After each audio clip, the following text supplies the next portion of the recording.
Hello दोस्तों, मैं doctor रश्मि त्रिपाठी आपका अपने चैनल लॉ फाइटर्स एकेडमी में स्वागत करती हूँ। जैसा कि मैंने अपने पिछले सेशन में आपको सेक्शन 33 तक मैंने कंप्लीट कर दिया है। अब मैं आज आपको सेक्शन 34 पढ़ाऊँगी। सेक्शन 34 को आज मैं अकेले लेके चलूँगी क्योंकि सेक्शन 34 बहुत ही ज़्यादा इम्पॉर्टेंट है और ये हर एग्ज़ाम में पूछा जाता है, चाहे एपीओ का हो, चाहे जुडिशरी का कोई एग्ज़ाम हो। और सेक्शन 34 मेंस के एग्ज़ाम में भी पूछा जाता है और सेक्शन मेंस के एग्ज़ाम के साथ साथ ही यह आपको इसके बारे में भी जानना ज़रूरी है, क्योंकि ज़्यादातर हम लोग देखते हैं जब किसी चीज़ का कोई एफआईआर कराता है तो एफआईआर के साथ सेक्शन 34 ज़्यादातर लगा हुआ रहता है। तो सेक्शन 34 हमें जनरल नॉलेज के हिसाब से भी बहुत ज़रूरी है और एग्ज़ाम के हिसाब से भी। तो चलिए फिर आज हम सेक्शन 34 की तरफ चलते हैं। सेक्शन 34 स्टार्ट करने से पहले इसके बारे में मैं आपको बता दूं कि सेक्शन 34 में है क्या। एक एग्जाम्पल के द्वारा समझाती हूँ। जैसे मान लीजिए कि 3 व्यक्ति हैं, तीनों ने अपना यह इरादा बनाया कि हमें चोरी करना है। तो चोरी करना है उनको, वो ये इरादा बना के एक घर में गए तो उसमें से एक को उन लोगों ने बाहर खड़ा कर दिया यह देखने के लिए कि अगर कोई आएगा तो तुम बताना। और 2 लोग अंदर गए और उन्होंने चोरी किया और चोरी करके वो तीनों निकले, लेकिन तब तक लोगों को पता चल गया और लोगों ने उन तीनों को पकड़ लिया। तो फिर उन पे केस किया गया। तो जो तीसरा व्यक्ति बाहर खड़ा था उसने अपने बचाव में ये कहा कि मैंने तो कुछ किया ही नहीं, मैं तो सिर्फ बाहर खड़ा था, मैंने तो चोरी नहीं किया, तब भी मुझे सज़ा क्यों मिलेगी। तो फिर यहाँ जज महोदय ने कहा कि आप लोग तीनों ने मिल कर के कोई योजना बनाई थी और उस योजना को आप तीनों लोगों ने मिलके कार्य भी किया, तो आप तीनों लोग संयुक्त दायित्व के रूल के अनुसार एक ही पनिशमेंट पाओगे। यही हमारा सेक्शन 34 कहता है। तो चलिए अब समझते हैं। अभी तो मैंने एग्जाम्पल के माध्यम से आपको बताया, अब चलिए देखते हैं कि सेक्शन 34 हमारे बेयर एक्ट में क्या लिखा गया है। सामान्य आशय को अग्रसर करने में कई व्यक्तियों द्वारा किए गए कार्य, जबकि कोई आपराधिक कार्य कई व्यक्तियों द्वारा अपने सबके सामान्य आशय को अग्रसर करने में किया जाता है, तब ऐसे व्यक्तियों में से हर व्यक्ति उस कार्य के लिए उसी प्रकार दायित्व के अधीन है मानो वह कार्य अकेले उसी ने किया है। तो मतलब क्या कि सामान्य आशय जो हमारा होता है, कॉमन इंटेंशन, उसी को अग्रसर करने में कई व्यक्तियों द्वारा किए गए कार्य, जब कोई आपराधिक कार्य जो होता है वो कई व्यक्तियों द्वारा अपने सबके सामान्य आशय को अग्रसर में बढ़ाते हुए, मतलब उस काम को आगे बढ़ाते हुए काम को अंजाम तक पहुंचाया जाता है, तब ये कहा जाएगा कि वो जो जितने पर्सन थे उन्होंने उस दायित्व के अधीन मानो अकेले अकेले वो कार्य किया हो, ऐसा माना जाएगा। तो हमारा सेक्शन 34 सामान्य आशय की बात बताता है कि जो सेक्शन 34 है उसमें हमारा 2 चीज़ें होना चाहिए।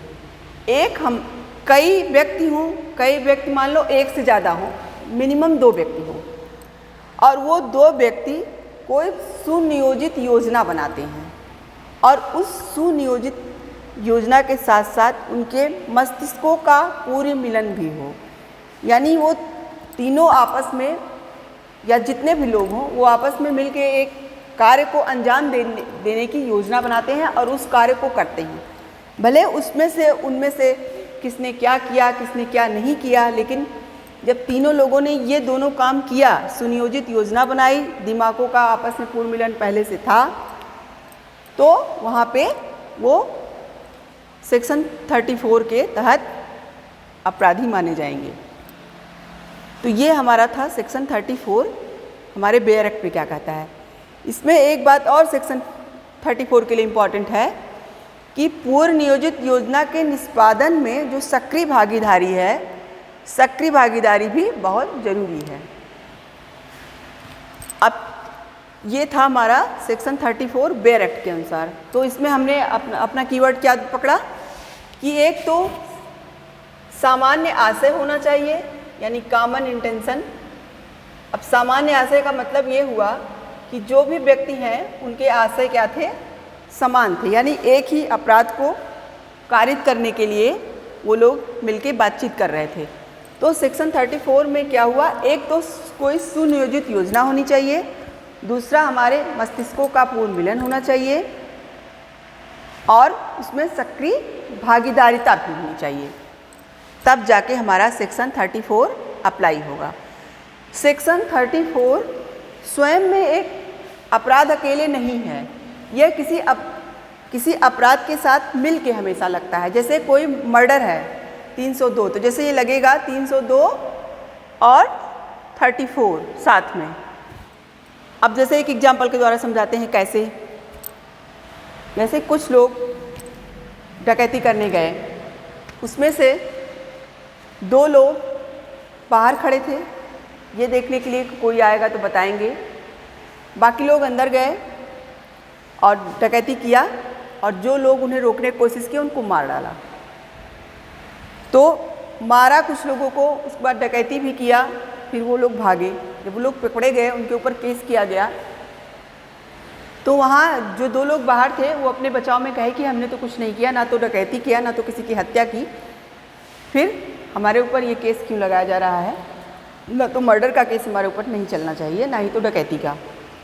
तो फिर वहाँ जज महोदय ने कहा नहीं, आपने सेक्शन, आपको डकैती और 302 जो मर्डर का केस है उसके साथ साथ सेक्शन 34 भी लगाया गया है, जो ये कहता है कि आप लोगों ने कोई सामान्य आशय को अग्रसर करने में कोई अपराध किया है तो सारे लोगों ने मिलकर के एक साथ किया हुआ है, इसलिए आप भी यहाँ सेक्शन 302 और डकैती दोनों के तहत अपराधी घोषित किए जाएंगे।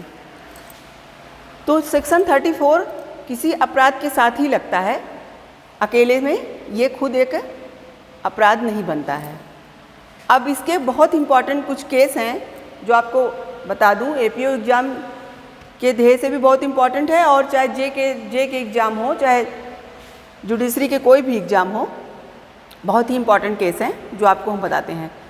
जैसे Virendra Kumar Ghosh versus king emperor का केस है, जिसके जज थे लॉर्ड समनर। क्योंकि मैं आपको इसलिए बता रहा हूँ क्योंकि कभी कभी ये भी पूछ लिया जाता है कि वीरेंद्र कुमार घोष जो केस है उसमें हमारे जज साहब कौन थे, तो लॉर्ड समनर थे।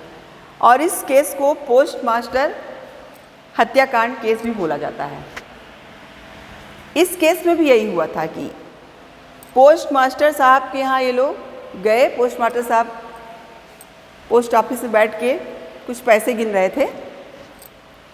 तो ये वीरेंद्र कुमार घोष और इनके साथ जो लोग थे, कई लोग, वो लोग गए और सब लोग अंदर गए और ये बाहर ही थे। तो ये बाहर थे देखने के लिए कि कोई आ रहा है कि नहीं, और वो लोग अंदर गए और लूटा, मतलब पैसा उनका छीना झपटा, और फिर उन्होंने विरोध किया तो उनको मार डाला। तो जब उनके ऊपर सेक्शन 302 आईपीसी और सेक्शन 34 अप्लाई किया गया तो वीरेंद्र कुमार घोष ने कहा कि मैंने क्या किया, मैंने तो 302 का अपराध किया ही नहीं, क्योंकि मैं तो बाहर खड़ा था। तब वहाँ पे जो जज थे लॉर्ड समनर, उन्होंने कहा कि आपके ऊपर सिर्फ सेक्शन 302 ही नहीं, साथ में सेक्शन 34 भी अप्लाई है, जो ये कहती है कि सामान्य आशय को अग्रसर करने में जब कोई कार्य किया जाता है तो वहाँ उस कार्य के लिए उसी प्रकार हर व्यक्ति दायित्व के अधीन होता है मानो वह कार्य उसने अकेले ही किया हो, इसलिए आपको अपराधी घोषित किया जाता है। अब ये दूसरा केस है महमूद शाह वर्सेस इम्परर का केस है। इसको सिंधु नदी वाद का केस भी कहते हैं। ये केस भी बहुत पूछा जाता है, कभी कभी पूछ लेता है कि सिंधु नदी का वाद जो है वो किस केस को कहा जाता है, तो महमूद शाह वर्सेज इम्परर को। और इस केस में 2 चीज़ों में डिफरेंस बताया गया था, एक कॉमन इंटेंशन और एक सिमिलर इंटेंशन में। यानी हमारा कॉमन इंटेंशन क्या है और हमारा सिमिलर इंटेंशन क्या है, सामान्य आशय और समान आशय। चलिए आपको एक उदाहरण के द्वारा समझाते हैं। जैसे एक राजा था, वो बहुत ही क्रूर राजा था। वह अपने जनता को बहुत परेशान करता था। सारी जनता सोचती थी कि ये राजा किसी तरह मर जाए, इस राजा को मार डाला जाए। उसमें से कुछ लोग, जनता में से कुछ 4-5 लोग इकट्ठे हुए और उन्होंने राजा को मारने का प्लान बनाया और गए राजा को मार डाले। तो वहाँ पे जो 4-5 लोग मिल करके जो प्लान बनाए हैं राजा को मारने का और राजा को मार डाले, वो तो सामान्य आशय के अंतर्गत आएंगे, कॉमन इंटेंशन। लेकिन जो जनता थी उनके मन में भी तो राजा को मारने का था। तो असंख्यों के रूप में थी जनता, असंख्य लोग थे जनता में, उन लोगों का समान आशय होगा, सिमिलर इंटेंशन। तो ये हमारा मूसा वर्सेज एम्परर के केस में हमको दोनों में डिफरेंस बताया गया। एक केस है ऋषभदेव पांडे वर्सेज उत्तर प्रदेश राज्य का। ये केस भी हमारा बहुत इंपॉर्टेंट है। इसमें क्या कहा गया कि सामान्य आशय घटना स्थल पर भी उत्पन्न हो सकता है। मतलब इस केस में ये अभी तक तो हमने पढ़ा था क्या कि पूर्व में जो हमारा मतलब इंटेंशन हो वो पहले से ही बनाया गया हो, पहले से पूर्व नियोजित हो। लेकिन इस केस में ये कहा गया, इस केस को देखते हुए जज साहब ने ये मतलब निर्णय में दिया कि जो हमारा सामान्य आशय होता है कभी कभी घटना स्थल पर भी उत्पन्न हो सकता है।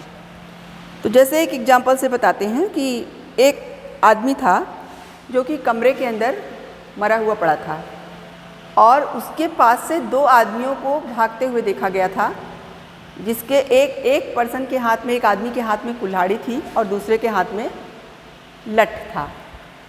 और कुछ लोगों ने उसे भागते हुए भी देखा, कुछ लोगों ने उसे कमरे के अंदर जहाँ वो आदमी की डेड बॉडी पड़ी थी वहाँ भी देखा था। तो यहाँ पे मतलब जज महोदय ने कहा कि परिस्थितियों को देखते हुए या उन दोनों को जो लोगों ने देखा था वो साक्ष्य के रूप में देखते हुए ये कहा जा सकता है कि दोनों का वहाँ पे घटना स्थल पे ही उन लोगों का सामान्य आशय उत्पन्न हुआ और उन दोनों ने ही उस पर्सन को मारा। अब तीसरे केस की तरफ चलते हैं, जागीर सिंह वर्सेज पंजाब राज्य। इस केस में क्या कहा गया, इस केस में जो निर्णय आया था उसमें ये आया था कि साक्ष्य के आधार पर यदि उचित कारण मिले, हमें साक्ष्य, अगर हमें ऐसा साक्ष्य, उचित साक्ष्य मिले जिससे एक समूह में से हम किसी को निर्दोष साबित कर सकें और किसी को गुनहगार, तो वहाँ पे ऐसा कर सकते हैं। यानी कुछ को दोष सिद्धि और कुछ उसमें से कुछ लोगों को दोष मुक्ति दे सकते हैं। ये हमारा था जागीर सिंह वर्सेस पंजाब राज्य के केस में। तो सामान्य आशय ये था हमारा सेक्शन 34 का। अब इसमें एक चीज़ और देखिए जोड़ा गया है, सामान्य आशय को अग्रसर करने में जो ये शब्द है वो हमारा 1870 में 1870 में संशोधन अधिनियम के द्वारा जोड़ा गया था। कभी कभी ये पूछ लिया जाता है, कई बार ये क्वेश्चन आया है कि सामान्य आशय को अग्रसर करने में जो शब्द है वो किस सन में जोड़ा गया, तो 1870 में 1870 में जोड़ा गया। अब हमने ये सामान्य आशय सेक्शन 34 के अनुसार पढ़ा और कुछ इंपॉर्टेंट केसेस भी देखे। अब इसी में जॉइंट लाइबिलिटी क्या होती है, संयुक्त दायित्व, जो कि सेक्शन 34 और सेक्शन 149 पे अप्लाई होता है आईपीसी के। जॉइंट लाइबिलिटी भी इसी को कहेंगे। जैसे कि सामान्य आशय है हमारा, तो वही सामान्य आशय का जो काम है, जैसे कई लोग मिल करके कोई अपराध करते हैं तो उसमें से प्रत्येक व्यक्ति अपराधी माना जाएगा, मानो उसने वो कार्य उसने अकेले ही किया हो। यही जॉइंट लाइबिलिटी में क्या है कि जैसे कई लोग मिल के अपराध किए तो जो अपराध हुआ वो सारे व्यक्तियों को समूह में समझा जाएगा कि सारे लोग इसके, जब हम ये मतलब ये हम फैसला न कर पाएँ कि अरे इसमें किसने किया किसने नहीं किया, तब वहाँ पे संयुक्त लाइबिलिटी लग जाती है और वो सभी व्यक्ति गुनहगार माने जाते हैं जो उसमें शामिल होते हैं। तो ये हमारा सेक्शन 34 पे भी लागू होता है और सेक्शन 149 पे भी। तो ये था हमारा सेक्शन 34 जो कि मैंने आपको पूरी तरह समझाने की कोशिश किया। फिर भी अगर आपको ना समझ में आया हो तो आप मुझसे क्यूरी करके पूछ सकते हैं। और इस सेक्शन को बहुत ही अच्छे से तैयार करिए क्योंकि इसमें से क्वेश्चन 1 या 2 आना ही है। कभी कभी एक क्वेश्चन और आप लोगों को बता दें, इस तरह से भी पूछा जाता है कि सेक्शन 34 और 149 में किस तरह के मतलब अपराध आएंगे, जैसे संयुक्त दायित्व के अपराध और अकेले जैसे कोई अपराध हुआ तो वो दोनों आएंगे ना। तो आप लोगों को ये बताना होगा कि संयुक्त दायित्व का भी अपराध और अकेले भी जैसे कोई पर्सन अपराध करता है उस तरह से, मतलब एकल अपराध और संयुक्त दायित्व का अपराध दोनों मिलाकर भी लगाया जा सकता है। तो ये भी पूछा जा सकता है। और इस सेक्शन में बस आज इतना ही, और आपको जो ना समझ में आया हो बताइएगा। फिर चलिए फिर मिलते हैं नेक्स्ट सेक्शन में। आप हमारे चैनल को लाइक करिए, सब्सक्राइब करिए। Thank you very much.